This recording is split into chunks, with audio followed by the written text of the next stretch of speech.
Hello viewers, welcome to Siddha magic page. நம்ம இன்னைக்கு leg கிராம்ஸை பற்றி பார்க்க போகிறோம்.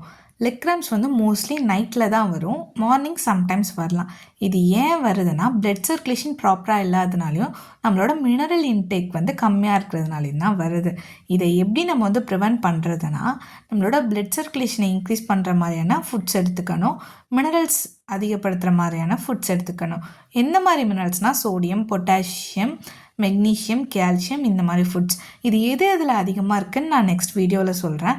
இப்போது பெயின் சென்சேஷன் வந்ததுக்கப்புறம் எப்படி ப்ரிவென்ட் பண்ணலான்னு பார்க்கலாம். நம்மளுக்கு ஃபஸ்ட்டு நைட்டு தூங்கிட்டு இருக்கும்போது தான் சடன் பெயினாக இருக்கும். இது வந்து ஏன் வருதுன்னா மசில் கான்ட்ராக்ஷனால் வருது. அந்த டைமில் நம்ம என்ன பண்ணணும்னா cold pack or hot pack எடுத்துக்கலாம். ஹாட் வாட்டர் யூஸ் பண்ணுறது மூலியமாக நம்மளுக்கு பிளட் சர்க்குலேஷன் அதிகமாகி பெயின் சென்சேஷன் வந்து டக்குன்னு கம்மியாகிடும். ஐஸ் பேக் வந்து பிளட்டை வந்து பிளாக் பண்ணுறதுனால பெயின் சென்சேஷன் கம்மியாகும்.